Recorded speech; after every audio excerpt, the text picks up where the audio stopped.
Hey everyone, AstroNerdBoy here. Okay, I wanted to do a video talking about something that Chibi Reviews did about a week or so ago. Now, this isn't to cause drama with Chibi Reviews. I have no beef with the man. But I was kind of surprised when he did this video, um, his reaction to the news that more fans watch anime unsubbed than subbed. So I'm not gonna play all of his video, but we're gonna play parts of it, and I'm gonna do some responses. 2 months ago, back in May, it was announced that most people that use Crunchyroll watch anime dubbed than subbed. Yep. It was statistically given out by Crunchyroll themselves, and they told us that most people that use their site just watch dub. They do not watch it in Japanese with English subtitles. Yep. And I'm going to talk about this more in a bit, but yep, that is normal. And obviously, there was a lot of people that talked about this, and it came as quite the shock because it's like, wait, what? Really? Yep. There's that many people that prefer to watch anime and dub instead of like the traditional Japanese audio with English subtitles. But then now we got 2 months later that Netflix is the exact same way, and we get a statistic of the numbers to a degree. It's yeah. If you've ever wanted definitive proof that you are the minority in the anime community, this is it. Like, if you are a English sub, okay, watcher, an enjoyer, you're a minority now. You are legitimately someone that is in the small fraction of the community, while the vast majority will watch the dub version. Now, what he's going on here about, and I understand, is that he is coming from this from a more modern perspective, and I think from a bubble. Whereas I'm coming from this, I'm an old man now. So I've been watching anime forever. I mean, technically I was introduced to it in the 70s. Yes, I'm that old, but it was stuff like Star Blazers instead of Space Battleship Yamato, and Robotech instead of Macross, and stuff like that. Battle for the Planets instead of Gatchaman. That said, when I was living in Japan in 1989, that's where I was properly introduced to anime. And then it was in the early 2000s when I became, about mid 2000s, let's just say. Early 2002 is when I got back into anime. And then in 2003, I started writing for Community Anime Reviews. And then 2006 is when I started my own blog. So that said, during my heyday, I had lots of contacts with people in the manga publishing industry in the West and in the anime distribution in the West, primarily Funimation, but I did have some talks with folks in Geneon and in one other company that eludes me right off the top of my head. It may have been ADV. But my point is that I got a lot of insider information back in the day that surprised me in the same way that what Chibi seems to be going through in his own video. The point of the matter is that to see the overwhelming amount of people that watches things in dub, but then accompany this with what we have seen in the last few years with just what's been happening to the anime culture itself and manga culture, there is definitely a correlation. And this Well, so what he's talking about here is the fact that I think he's talking about like the localization where localizers are putting in political statements into the like English dubs, things like that. There's a lot of activists now in the translation adaptation jobs and stuff, and who are working in these companies. So I get that, but he's wrong in the fact that it's not it's a correlation. So what I was getting to earlier, Funimation, I'm 99% sure it was Funimation, showed me when I was working with them, because I used to be, when they were a private company, I was in a lot of stuff. I was attending meetings with them. I knew all the project managers. I was their forum admin. I was kind of like an unpaid person. I wasn't doing any real hard work, but you know, I was involved in a lot of stuff, and I knew a lot of things well in advance of other people. But anyway, one of the things that they showed me when I was in a conversation with some of the PMs is that 75 to 80% of people who are getting the DVDs watch them in dubs, and that was back in the 2000s when DVDs were basically the only way you were going to get anything on anime legally. There was no streaming or anything, obviously, back then. And so I was worried at the time that maybe we would lose the subtitle tracks at all. And what Funimation told me, and what someone, I think it was at before Genion went under, but what I got told was that, no, don't worry about it. The subtitle versions with the Japanese audio, there's the cost to add it to the DVD was not that significant, and they have to translate it anyway. So having a subtitle version wasn't going to be a big deal. So I was like, whew, because I've always been well, not always, but I have been ever since I saw the Lupin the Third Part 2 dubs on Cartoon Network on Adult Swim, where a 1970s anime is referencing 2000 jokes and cultural things. I was like, yeah, I'm done. I'm done with dubs forever, because it was just that radically changed and stuff. So, but I think where Chibi is getting all confused is that the people who have run these things have often changed things for whatever purposes that they saw fit. And it may not be political, but it was still there. Itself and manga culture, there is definitely a correlation. And this correlation is there has been a massive influx of new watchers into the anime and manga community that it has hit into the mainstream.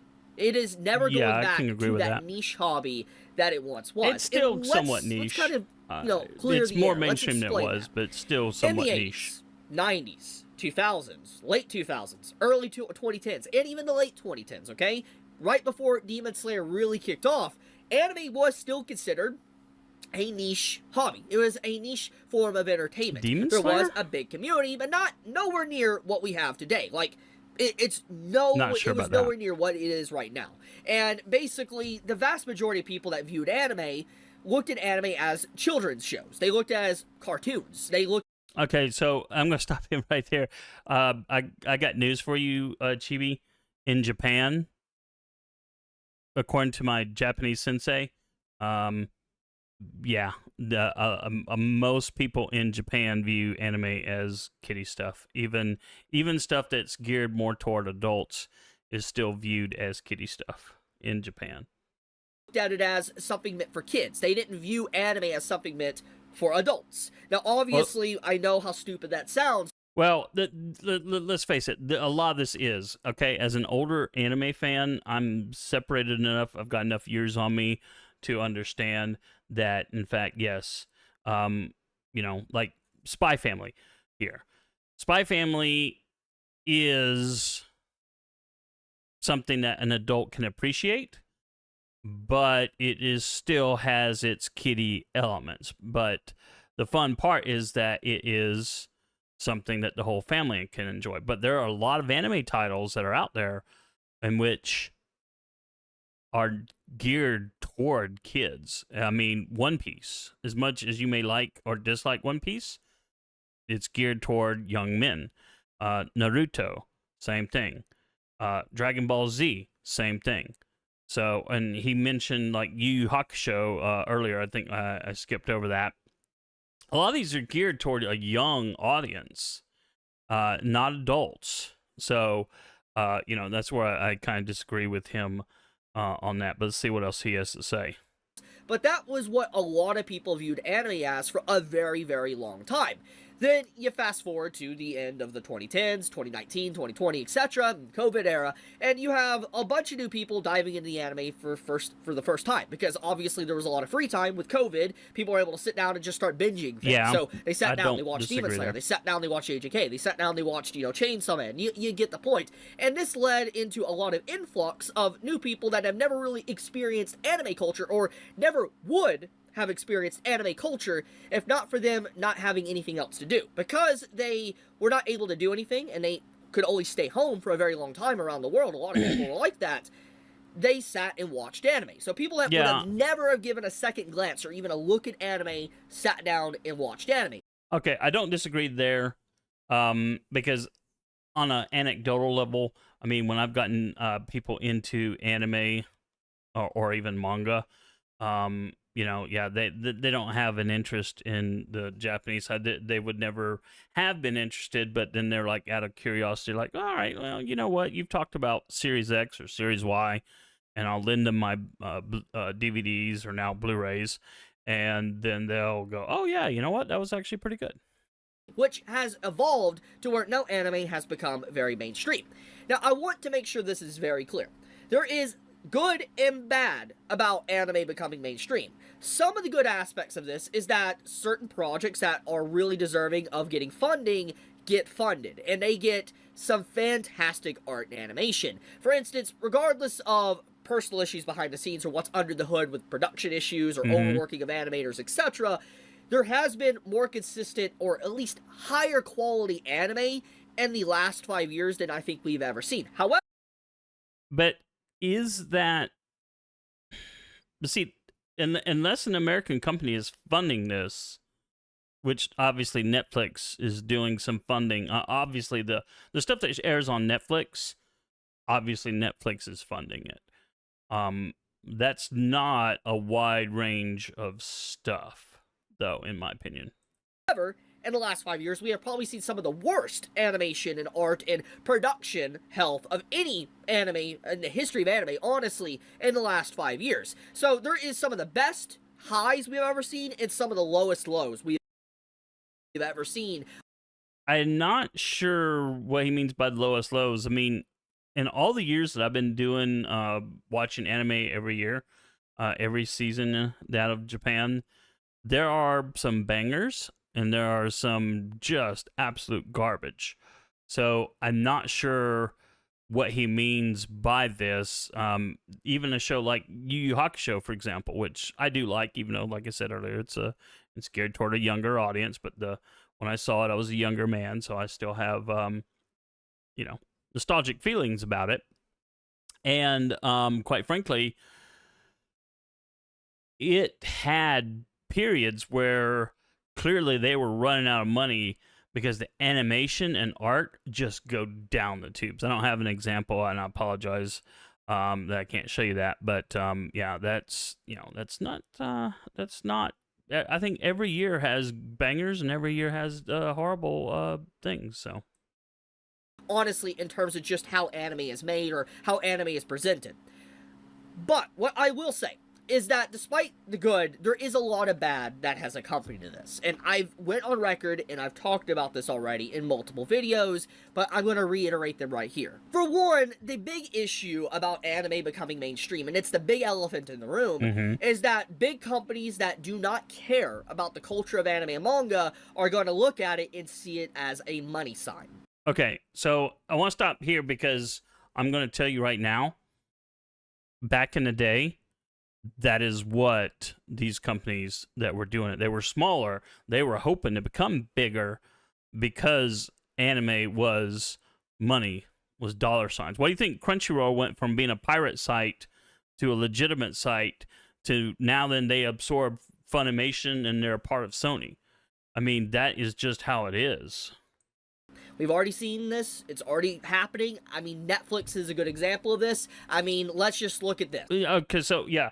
So I will agree that Netflix getting involved is definitely next level. Not going to deny that at all.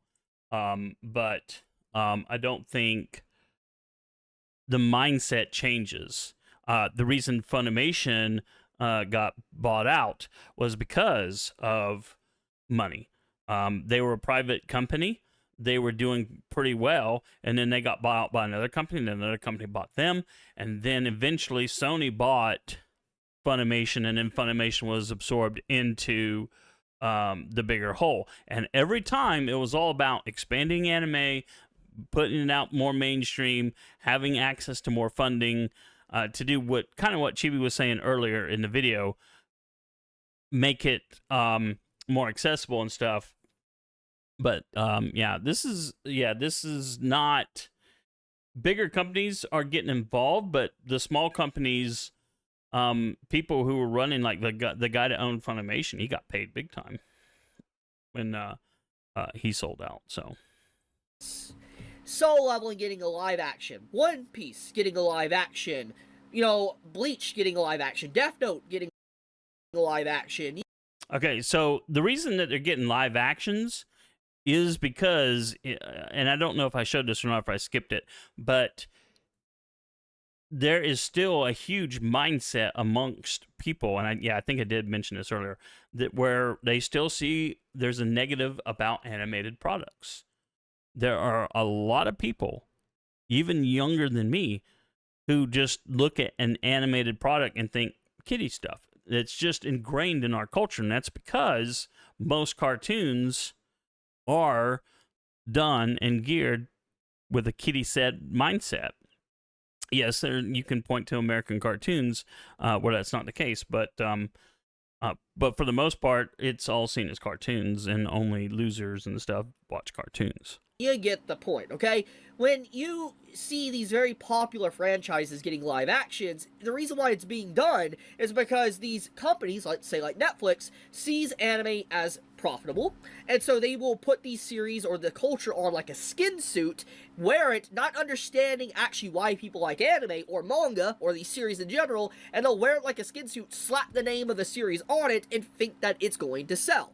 Okay, so this is true for any product ever, any adaptation ever. There are tons of adaptations of live action adaptations of novels and stuff where this is true. I don't have any B-roll for this, but like, for example, for me recently, FX did an adaptation of the novel Shogun. Most people loved it. It had great visuals, it had great actors in it. I despised it. And why?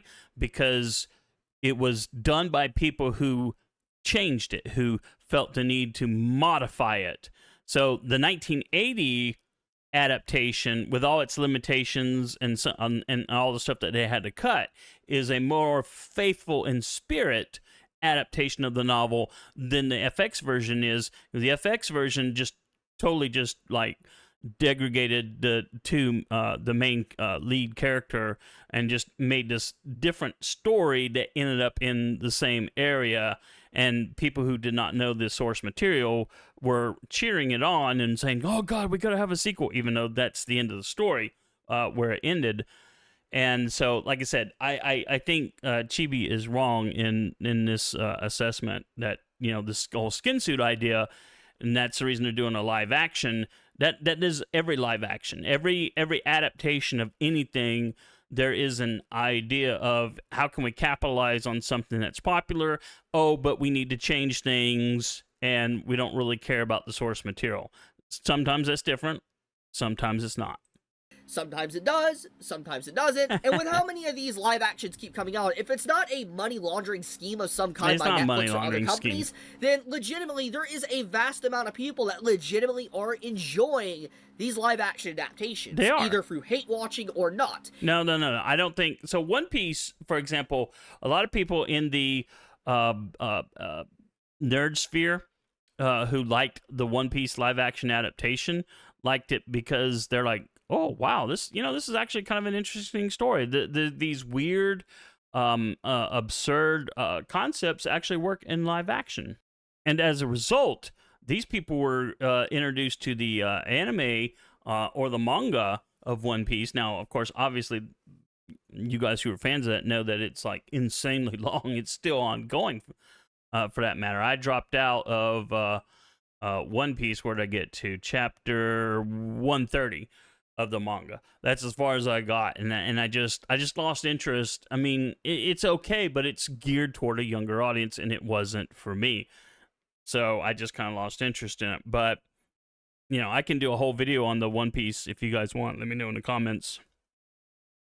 And once again, looking at the statistics of how a lot of people watch anime and they even watch them in dub, I'm willing to bet a lot of these people are very silent watchers as well, probably love the live actions. And what this basically means is that there is a vast disconnect between the OG anime and manga community and the new community that is.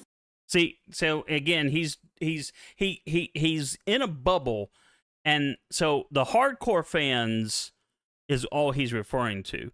The people who were buying a lot of these DVDs and stuff, even if they weren't hardcore fans, they were watching the stuff in the Japanese dub. That is what when they did these scientific surveys, that is what the survey showed. That about 75 to 80% of people watched anime on DVD in the dub. And a lot of this came from, and this is where Chibi is kind of missing the point. He's seeing that, oh, well, it's all modern day stuff. Everyone was in COVID and all that stuff. But you got to remember, Cartoon Network really pushed anime. They had Toonami. That's how a lot of people were introduced to the Tenchi Muyo franchise, was through Toonami. Because the original Tenchi Muyo OVAs were aired on Toonami. They weren't, you know, so, and then they were buying the DVDs when they came out. Then Cartoon Network also had Adult Swim. And again, all this stuff was done on dub. There was Inuyasha, Yu Yu Hakusho, Cowboy Bebop. A lot of these really popular anime titles of the time got massive exposure via Cartoon Network. So a lot of people were introduced to anime via some cable channel. Sailor Moon, people were watching the dubs. Obviously, Pokemon was all dub. And that's how everyone watched it and got the incorrect English names and, you know, having onigiri called donuts and all that kind of rubbish.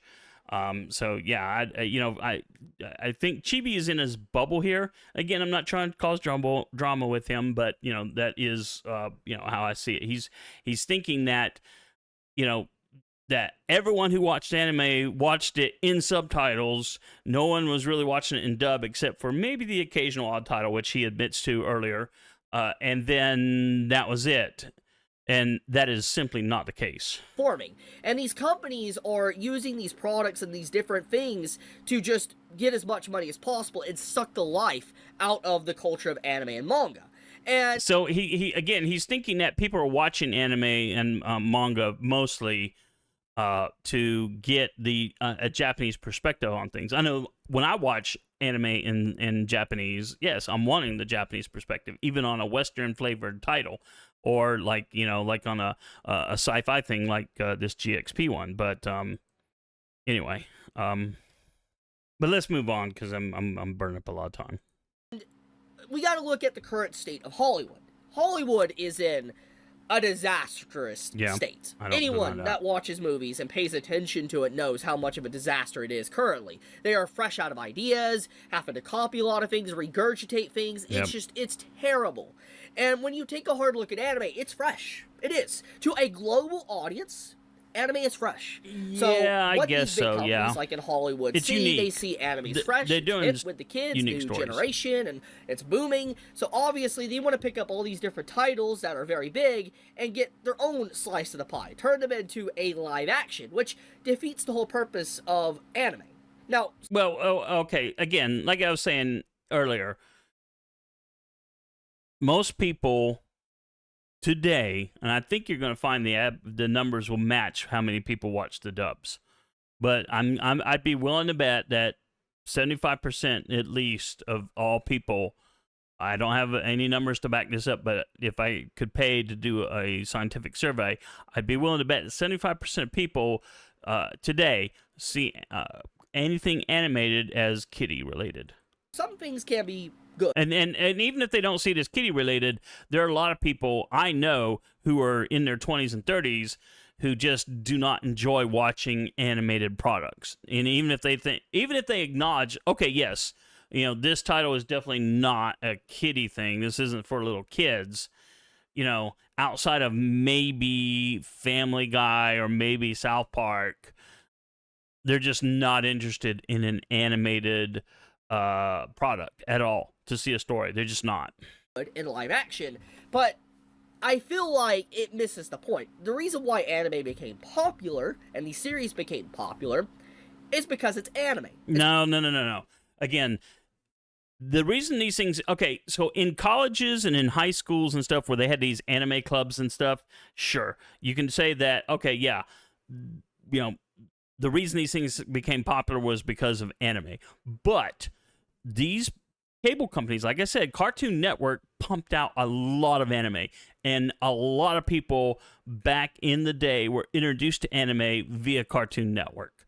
So those are your quote-unquote normies who got into this way back, you know, years ago. I guess you can say back in the day. It's been quite a number of years since whenever Toonami started and whenever they started airing anime on the channel.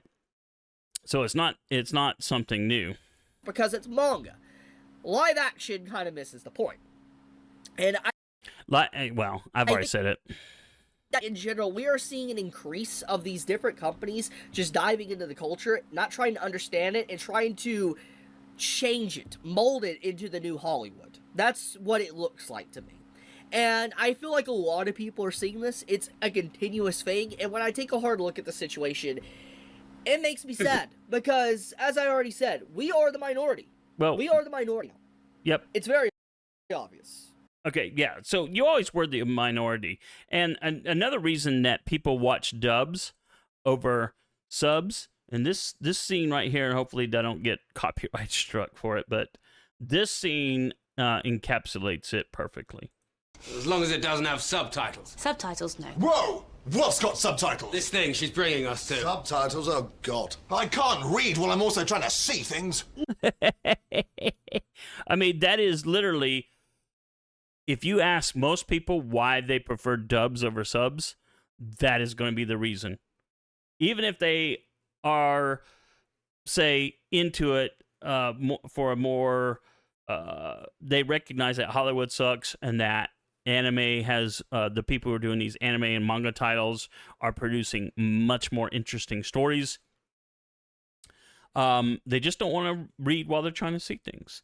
And that is an unfortunate truth. So that is what I kind of wanted to respond to Chibi for. Like I said, it wasn't to cause him drama. I have no beef with him. I'm sure he and I agree on a lot of things, but in this case, I felt that he was completely wrong in the fact that you know, anime, the majority of people have always preferred dubs. It's just how it's been. I've seen the surveys back in the day and all that other stuff. So anyway, let me know if you liked the video. If you do, like, subscribe, and all that other stuff. And we'll see you in the next one. Have a good one. Take care.